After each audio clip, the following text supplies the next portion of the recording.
Pemirsa, hasil survei dari Lembaga Survei Nasional menunjukkan partai-partai oposisi seperti PDI Perjuangan, Gerindra, dan juga Hanura melesat tajam sepanjang tahun 2013.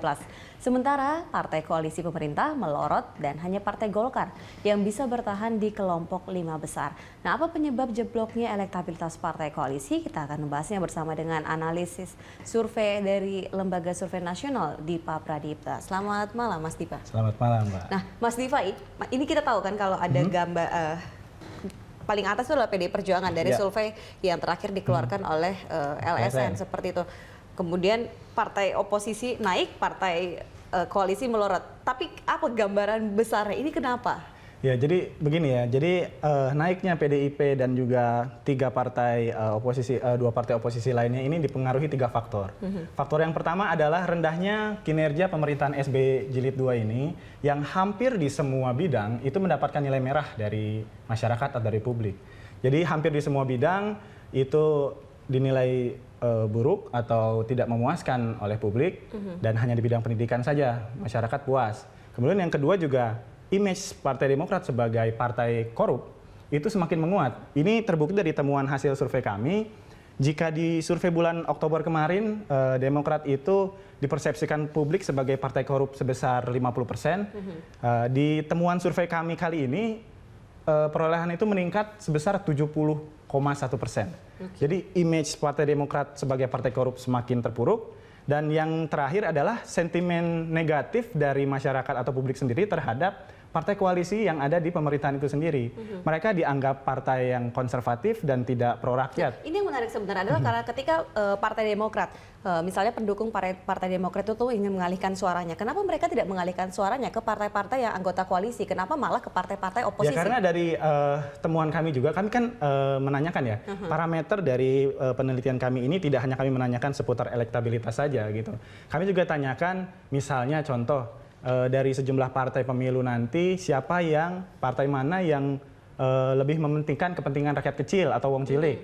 Ternyata PDIP teratas, kemudian diikuti oleh Golkar, namun sejumlah 5 partai koalisi itu berada di papan bawah. Kemudian untuk partai mana yang menawarkan program atau misalnya brand perubahan yang menjanjikan perubahan, Partai Nasdem di urutan pertama, dan partai koalisi PAN, PKB semua berada di bawah. Nah, dan itu menjadikan salah satu alasan kenapa rakyat lebih memilih atau publik lebih memilih kepada partai oposisi, karena partai-partai koalisi ini dinilai tidak pro rakyat dan juga sangat konservatif dan anti perubahan itu. Dengan kata lain bahwa hasil survei yang dikeluarkan LSN ini semakin menggambarkan bahwa ini adalah bukti kekecewaan terhadap kinerja pemerintahan pada saat ini. Kami tanyakan kan seberapa puas masyarakat atau publik itu terhadap kinerja pemerintahan sendiri. Ternyata hampir kurang lebih hanya 47% yang menganggap kondisi itu biasa saja gitu, dan tidak ada perubahan dibandingkan pemerintahan SBY yang sebelumnya gitu. Dan ternyata ini juga menarik karena hasilnya berbanding lurus antara kekecewaan terhadap kinerja pemerintahan terhadap persepsi kepada partai politik seperti itu. Betul sekali. Dan ketika kita trace terhadap bidang juga, ternyata tingkat ketidakpuasan publik terhadap bidang-bidang yang sangat menjadi sorotan itu menurut publik adalah bidang ekonomi dan hukum gitu. Jadi ini kan selaras gitu loh dari hasil kami. Jadi di satu sisi masyarakat memang tidak puas dengan kinerja pemerintahan, kemudian juga partai-partai koalisi yang dianggap bisa mengcover dan juga membantu presiden menyelesaikan tugas pemerintahan itu dianggap gagal, sehingga ya tidak ada kata lain, migrasi itu dilakukan oleh para konstituen dari partai pemilih koalisi itu sendiri beralih ke partai oposisi. Ini hasil survei dari LSN ini otomatis menjadi kabar gembira seperti itu bagi partai oposisi yang berusaha. Nah, tapi kemudian kalau dari kekecewaan terhadap pemerintahan, kemudian suara beralih ke partai oposisi. Tetapi apakah juga hal-hal lain itu ikut berpengaruh? Misalnya saja kita tidak bisa memungkiri kalau misalnya para pemilih kita cenderung dipengaruhi oleh efek ketokohan. Ya, jelas. Jadi selain 3 faktor eksternal yang tadi saya sebutkan, memang ada faktor-faktor internal yang mempengaruhi mengapa perolehan dari partai oposisi itu sendiri naik. Nah, yang pertama kita ambil contoh PDI Perjuangan. PDI Perjuangan itu faktor alasan masyarakat memilih itu dan beralih kepada PDI Perjuangan itu ternyata Jokowi efek itu juga pengaruhnya sangat besar. Kalau selama ini PDI Perjuangan kan identik dengan Megawati. Iya, Megawati. Nah, itu yang menarik. Sekarang ada Jokowi efek. Benar Mbak Ami. Jadi gini, faktor masyarakat atau publik memilih partai PDI Perjuangan karena faktor Jokowi itu sudah melewati faktor memilih PDI Perjuangan itu karena faktor Megawati itu sendiri. Jadi kalau dari data statistiknya yang bisa kami sebutkan bahwa faktor untuk memilih karena faktor Jokowi itu sekitar 9,1%, sedangkan faktor karena Megawati sendiri hanya 7%. Dan memang di urutan pertama tetap brand partai PDI Perjuangan sebagai partainya Wong Cilik atau yang membela kepentingan rakyat kecil itu menjadi pilihan utama dari publik itu sendiri. Oke, nah kemudian bagaimana dengan partai-partai lain? Di sini ada partai Golkar seperti itu. Kalau untuk partai Golkar sendiri seperti kita tahu, Golkar ini sangat cerdas memainkan kartu-kartu politiknya di parlemen. Selama ini kan Golkar itu adalah partai anggota koalisi seperti itu, dan seringkali mereka mengatakan kalau mereka adalah koalisi kritis. Iya, itu dia. Itu yang menarik karena di balik pernyataan Partai Golkar sebagai partai koalisi yang kritis itu, jadi kan ada permainan kartu politik yang sangat cerdas dimainkan Golkar ketika itu menyangkut kepentingan publik. Mereka itu seolah-olah berdiri sebagai partai oposisi ketika contohnya hak angket kemarin Senturi, kemudian juga kenaikan harga BBM gitu kan. Dan kartu politik yang dimainkan itulah cukup efektif mempertahankan elektabilitas Partai Golkar itu sendiri gitu. Sedangkan contohnya untuk Partai Nasdem dan juga Partai Hanura yang cukup mencolok peningkatan elektabilitasnya di temuan survei kami kali ini adalah karena brand Partai Hanura itu sendiri menurut temuan kami sebagai partai bersih.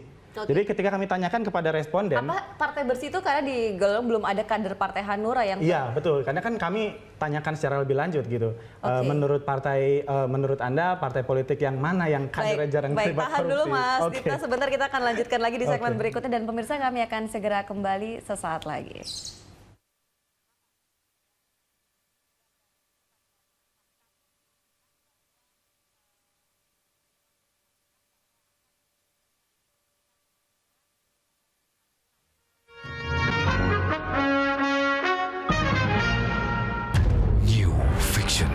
Yang paling cool kini semakin hot.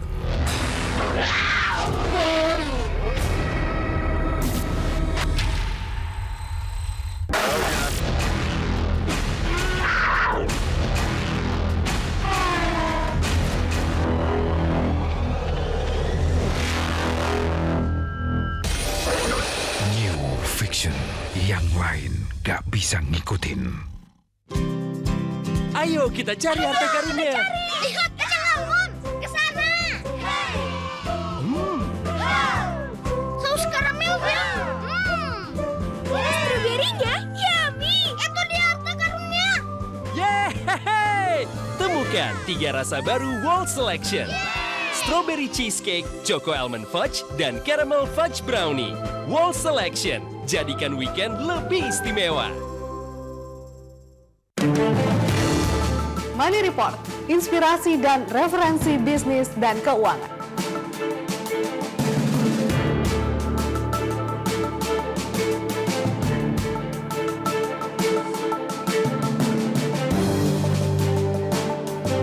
Saksikan Money Report setiap Senin hingga Jumat pukul 21 waktu Indonesia Barat.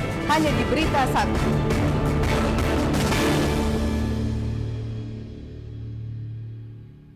Experience something new is good. Sensasi baru dari kopi terbaik dunia. Top Coffee, kopi blend rasa kopi susu. Brand yang baru buat kamu coffee lovers. Try something good, sesuatu yang belum pernah kamu rasakan. Smell. Feel the slurp and get your beyond sensation. Love Top Coffee kalau kamu mau kopi mocha yang kuat berkarakter. Yang baru lebih menantang, lo harus berani coba. Ini baru kopi mocha. This is my masterpiece. Kopinya orang Indonesia. Dari Wings Food.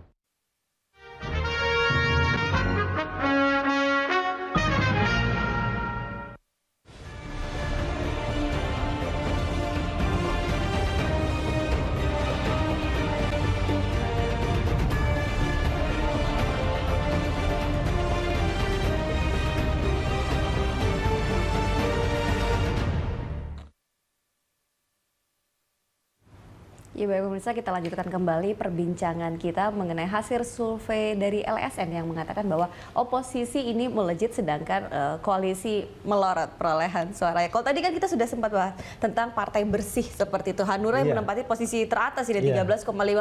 Iya betul. Karena belum ada kadernya yang terlibat korupsi atau ya dipanggil KPK lah minimal seperti itu. Ya bisa dikatakan begitulah ya Mbak ya. Tapi memang kami kan juga tanyakan gitu. Tidak hanya seperti yang saya ucapkan tadi di awal bahwa kami menanyakan setiap segmen itu untuk partai wong cilik siapa, kemudian partai pro perubahan itu siapa, pro rakyat siapa, dan ketika kami tanyakan itu siapakah partai yang kadernya tidak banyak terlibat korupsi, jelas Partai Hanura secara spontan dipilih oleh publik sebagai partai bersih gitu. Jadi bisa kita katakan brand partai bersih saat ini memang dimiliki oleh Partai Hanura. Oke, nah bagaimana dengan partai korupnya? Ya, kalau partai korup bisa kita lihat bersama dari persentase yang sudah saya katakan di awal bahwa image partai korup itu sudah semakin melekat ke Partai Demokrat. Dan ini ada 70,4%. Itu luar biasa Mbak, peningkatannya. Ini luar biasa, tapi sebenarnya ini juga agak karena tidak hanya Demokrat kan harusnya sebenarnya partai yang terlibat sementara hampir bersamaan itu ada juga PKS, kemudian ada partai-partai lain seperti Partai Golkar. Tapi kenapa efek suara terhadap mereka itu tidak terlalu besar? Jadi image Partai Demokrat sebagai partai korup itu sudah menjadi top of mind ya dari publik itu sendiri gitu. Pemberitaan yang begitu masif di media, kemudian juga kemarin ketika kita ketahui ketua umum dari Partai Demokrat sendiri ditetapkan sebagai tersangka, itu semakin membuat perolehan dari Partai Demokrat ini merosot dan juga image partai korup itu semakin kuat di Demokrat itu sendiri gitu. Jadi ketika kita tanyakan kepada publik secara spontan langsung menjawab partai korup, Partai Demokrat. Gitu. Oke, dan ya dibandingkan dengan partai-partai lain ya baik. Nah kemudian kalau tadi kan Mas Dipa mengatakan bahwa sudah menanyakan juga hal-hal lain seperti ada partai mana yang pro rakyat, kemudian partai mana yang kok bersih seperti itu. Dengan kata lain kan itu sebenarnya juga ada harapan masyarakat. Iya betul sekali. Sebenarnya mereka lebih berharap partai politik itu adalah parpol yang bersih atau parpol yang lebih pro rakyat. Jadi kita juga tanyakan alasan memilih partai tentunya. Memang di situ ketika kami tanyakan alasan mengapa Anda memilih partai tertentu itu memang jawaban yang paling utama adalah karena faktor ketua umum dari partai itu sendiri gitu ya. Itu yang menarik, yang poin pertama. Kemudian poin berikutnya adalah ketika kita trace lagi ke dalam faktor ketua umum yang menjadi alasan memilih itu partai itu sendiri dan ternyata kepentingan partai terhadap masyarakat masalah-masalah yang real di masyarakat itu menjadi poin berikutnya gitu yang menjadi sorotan publik. Ketika publik menilai atau dan melihat partai mana yang lebih mementingkan atau lebih pro kepada dan fokus concern kepada masalah-masalah real di masyarakat dan juga tidak hanya sebagai partai yang populer dengan iklan yang begitu masif di media, itulah yang menjadi pilihan publik saat ini. Oke, dengan kata lain seperti yang saya sampaikan sebelumnya bahwa memang faktor ketokohan itulah yang memang menjadi ternyata faktor utama mengapa seseorang itu memilih partai politik sebagai pilihan mereka di pemilu nanti. Oke, baik. Nah kemudian ini kan juga setahun lagi jelang 2014 seperti itu. Nah ini hasil survei ini apakah masih bisa berubah lagi atau bagaimana? Jelas, jadi untuk konstelasi perubahan yang akan terjadi di pemilu 2014 nanti itu masih cukup terbuka. Jangka waktu yang cukup kurang lebih 1 tahun ini bisa dimaksimalkan oleh partai-partai untuk lebih mendekati konstituen mereka dan juga lebih fokus kepada agenda yang harus diselesaikan. Contohnya, partai koalisi itu fokus pada penyelesaian atau tugas mereka di pemerintahan dan menyelesaikan masalah-masalah real di masyarakat. Tentu ketika nanti dari penyelesaian masalah tersebut itu publik menilai partai tersebut berhasil, itu pasti akan berimplikasi kepada keterpilihan mereka nanti di 2014 tentunya. Jadi angka-angka ini masih besar masih akan tetap konstelasi ini akan tetap terus berubah menjelang pemilu 2014 nanti. Oke, baik. Terima kasih Mas Dipa sudah hadir bersama kami di Berita 1. Iya, terima kasih. Ya, dan pemirsa kami masih akan kembali dengan sejumlah informasi lainnya sesaat lagi.